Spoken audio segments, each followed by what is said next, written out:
Saúdo a todos com a graça e a paz do Senhor Jesus. Essa é a nossa 7ª videoaula e estamos fazendo a exposição da Epístola de Tiago. Quero cumprimentar a todos os irmãos da nossa amada igreja, irmãos e irmãs, e também cumprimentar outras igrejas irmãs nossas, aqueles que congregam em outras comunidades cristãs, aqueles que não pertencem a nenhuma igreja local, também quero cumprimentá-los, e a todos aqueles que estão acompanhando via internet a Palavra de Deus, nosso estudo. Graça e paz de Cristo Jesus. Eu quero te convidar para estudar um pouquinho mais as Sagradas Escrituras. E nosso objetivo é tão somente enaltecer e glorificar o nome do nosso Deus na pessoa de Cristo Jesus, o nosso único e suficiente Senhor e Salvador, a quem servimos com muita alegria. E também nosso objetivo é aprender um pouco mais da Palavra de Deus, como ela é, pura e simplesmente, para servir e melhor agradar ao nosso Deus. Portanto, vamos ao nosso estudo. Abra sua Bíblia em Tiago, capítulo 3, de 1 a 4. Nós vamos hoje até o verso 4. Os pecados da língua e o dever de refreá-la. Diz assim a palavra de Deus: Meus irmãos, não vos torneis muitos de vós mestres. Sabemos que havemos de receber maior juízo, porque todos tropeçamos em muitas coisas. Se alguém não tropeça no falar, é perfeito varão, capaz de refrear também todo o corpo.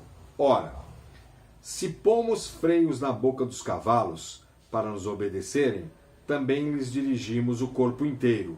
Observai igualmente os navios que, sendo grandes e batidos de rijos ventos, por um pequeníssimo leme, são dirigidos para onde queira o impulso do timoneiro. Até aqui o verso 4. Vamos orar, pedindo a direção e a orientação do nosso Deus. Senhor, nós queremos pedir e rogar para que o Senhor fale aos nossos corações. Pai amado, abençoe, Senhor, a Tua palavra em nossa vida, Senhor, para que a Tua palavra penetre em nossos corações, cause um impacto, cause mudança em nossa vida, Senhor. Eu peço em nome do Senhor Jesus, que a Tua palavra alcance todos os corações e o Teu nome seja glorificado, enaltecido. Toma conta da minha vida, Senhor, na exposição da Tua palavra, para que eu faça com fidelidade, com humildade, Senhor. Abençoe, ó Deus, fale conosco, em nome de Jesus. Amém. Muito bem, meus irmãos, o efeito que as palavras têm sobre a vida das pessoas podem ser devastadoras. Exatamente isso, meus irmãos. O efeito que as palavras têm sobre a vida das pessoas podem ser devastadoras. Palavras podem ficar marcadas a vida inteira e não imaginamos o efeito que isso pode ter na vida e na mente das pessoas. Às vezes dizemos coisas que parecem ser coisas simples, inofensivas, coisas que não vão prejudicar. Mas quando vemos os resultados, eles vão muito além do que podemos imaginar. E o capítulo 3 nos exorta.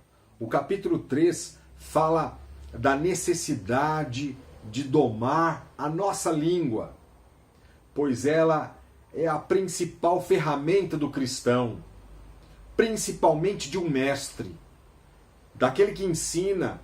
Para Tiago, a verdadeira religião não consiste apenas em fazer declarações de fé, se não for seguida do domínio da língua.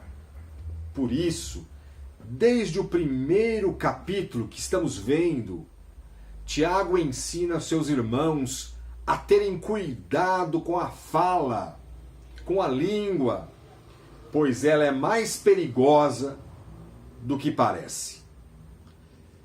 Tiago está escrevendo a mestres e aos que queriam se tornar mestres. Mas o alerta é para o cristão em geral. Primeiramente, a advertência recai para o líder. Primeiramente, aquele que tem a responsabilidade do ensino, aquele que tem a responsabilidade de ensinar. E nós vamos meditar sobre o seguinte tema: advertência quanto ao perigo da língua desenfreada. Eu vou destacar 3 advertências quanto ao perigo da língua desenfreada. Em primeiro lugar, a primeira advertência vai para o líder que tem a responsabilidade da docência, do ensino. Veja aí no primeiro verso, mais uma vez: meus irmãos, não vos torneis muitos de vós mestres, sabendo que havemos de receber maior juízo. Tiago começa dizendo para que muitos irmãos não se tornassem mestres. Provavelmente haviam vários judeus cristãos a quem Tiago escreve que aspiravam ser mestres, que queriam ensinar. Tiago não está proibindo a existência de mestres. É bom frisar isso. Tiago não está proibindo a existência de mestres, mas refreando o desejo de alguns que desejavam ocupar a área do ensino, pois receberiam maior juízo. A cobrança será mais rigorosa para aqueles que ensinam. Não há problema em ser mestre. O apóstolo Paulo diz a Timóteo que aquele que aspira ao episcopado, excelente obra almeja. 1 Timóteo capítulo 3, verso 1. A questão é que é necessário haver cautela, pois o ensino é feito através das palavras que proferimos. É necessário que haja coerência entre aquilo que se prega e aquilo que se vive. A cobrança é muito maior e recai primeiramente naqueles que ensinam. A responsabilidade pesa sobre os mestres, porque sabemos que havemos de receber maior juízo. O juízo mais severo será aplicado a todos os que têm a responsabilidade da docência. O próprio Jesus disse que a quem muito foi dado, muito lhe será exigido. Lucas capítulo 12, verso 48. Jesus também diz que o homem será julgado pelas palavras que proferir. Diz assim, Mateus capítulo 12, verso 36. Digo-vos que toda palavra frívola que proferirem os homens, dela darão conta no dia do juízo. Então esta é a primeira advertência, meus irmãos, quanto ao perigo da língua desenfreada. A segunda advertência quanto a este perigo da língua desenfreada é para todos nós. Veja aí no verso 2. Porque todos tropeçamos em muitas coisas. Porque todos tropeçamos em muitas coisas. Tiago diz que todos tropeçamos em muitas coisas.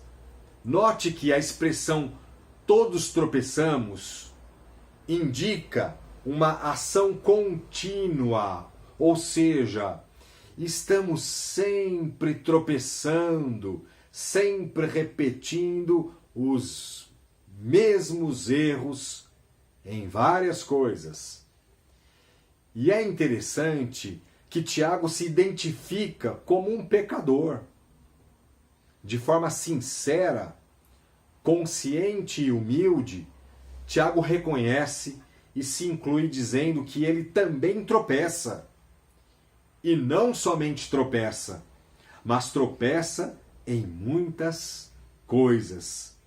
Os autores bíblicos, meus irmãos, foram apenas inspirados por Deus, mas estavam sujeitos a erros e pecados.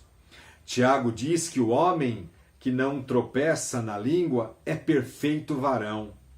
Perfeito varão tem a ver com maturidade na fé.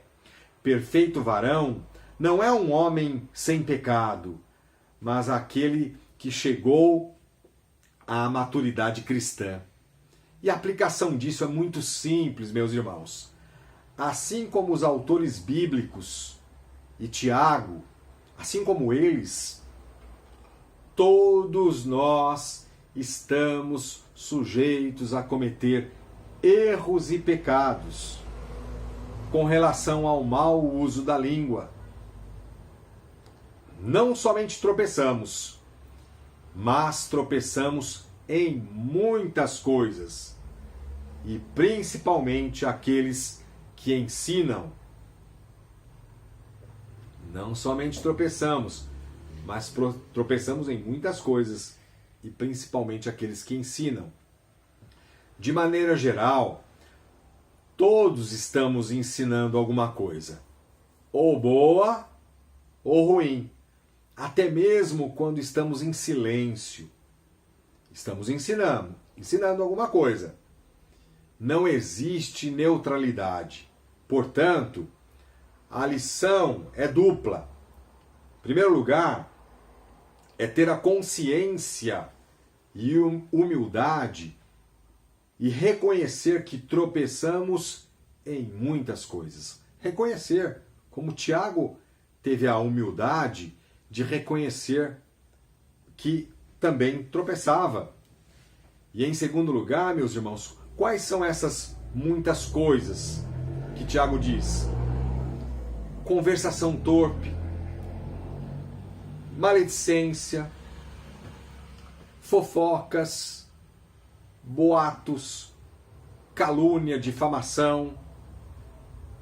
Ou seja, um perfeito varão é um crente maduro, cuja característica é a capacidade de refrear a sua língua, que pondera o que ouve. Aquilo que ele ouve, ele pondera, que checa a verdade, que vai verificar, que procura proferir palavras que edificam. Este é o varão perfeito ou perfeito varão, o crente maduro. E quando esse perfeito varão vai atingindo essa maturidade gradual, ele será capaz de refrear todo o corpo, ou seja, os seus sentimentos, as suas emoções, as suas ações e reações. E a terceira advertência quanto ao perigo da língua desenfreada é: a língua tem o grande poder de dirigir. A língua tem o grande poder de dirigir. Veja aí, meus irmãos, mais uma vez os versos 13 e 4. Ora, se pomos freios na boca dos cavalos para nos obedecerem, também lhe dirigimos o corpo inteiro. Observai igualmente os navios, que sendo tão grandes e batidos de rijos ventos, por um pequeníssimo leme, são dirigidos para onde queira o impulso do timoneiro. Portanto, meus irmãos, a terceira advertência quanto ao perigo da língua desenfreada é que a língua tem um grande poder de dirigir. E Tiago usa duas metáforas: o cavalo e o navio, para ilustrar e ensinar que a língua tem o poder de mudar o rumo das coisas. O cavalo e o navio, ambos são dirigidos por uma peça pequena. Os freios dirigem cavalos e os lemes dirigem os navios. Pense na força bruta de um cavalo selvagem. Uma peça pequena presa entre os dentes do animal controla toda essa força e direciona o cavalo ou para a direita ou para a esquerda. Agora pense nesses grandes navios, nesses navios gigantescos. O leme é quem dá o direcionamento para um transatlântico. Mesmo sendo uma peça pequena em comparação a um navio, o que faz com que um navio seja guiado é um leme. As duas metáforas são diferentes, mas trazem a mesma lição, ou seja, assim como o freio determina a direção ao cavalo, assim também a língua determina a direção do indivíduo. Assim como o leme determina a direção ao navio, assim também a língua determina a direção do indivíduo. A língua, meus irmãos, pequeno órgão do nosso corpo, pode guiá-lo, ou seja, pode guiar o nosso corpo por completo, como aqui Tiago diz.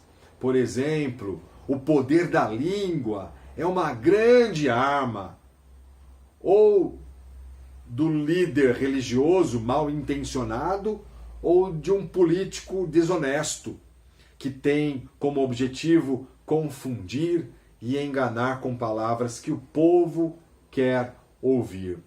E as atitudes daqueles que usam a sua língua para falar mal dos outros, causar divisão e contendas, as consequências são terríveis, estragos irreparáveis e amargas tristezas. Eu quero concluir com 2 textos para servir de base, para nos dar algumas instruções quanto a isso. O primeiro texto, deixando 3 conselhos práticos para que aprendamos a disciplinar e a domar a nossa língua. E o segundo é uma oração. O primeiro texto está registrado lá em Efésios, capítulo 4, verso 29. Em primeiro lugar, não saia da vossa boca nenhuma palavra torpe. Essa é a primeira orientação, primeiro conselho prático, para que aprendamos a disciplinar, a domar a nossa própria língua. Não saia da vossa boca nenhuma palavra torpe. Em segundo lugar, no mesmo versículo, e sim unicamente a que for boa para edificação, conforme a necessidade. E sim unicamente a que for boa para a edificação. E em terceiro lugar, meus irmãos, e assim transmita graça aos que ouvem. E assim transmita graça aos que ouvem. E o segundo texto está registrado no Salmo 141, verso 3. E é uma oração que devemos pedir a Deus, que diz assim: põe em guarda, Senhor, a minha boca. Vigia a porta dos meus lábios. Que Deus te abençoe. Que Deus te ajude, nos ajude a seguir estas instruções do Senhor nosso Deus para a nossa vida. Na próxima videoaula, daremos continuidade neste texto. Vamos continuar neste texto, falando sobre os estragos que a língua pode causar, a razão do porquê a língua tem esse poder de destruição e o propósito que a língua deve atingir. Que Deus te abençoe. Até a próxima videoaula, querendo Deus. Amém.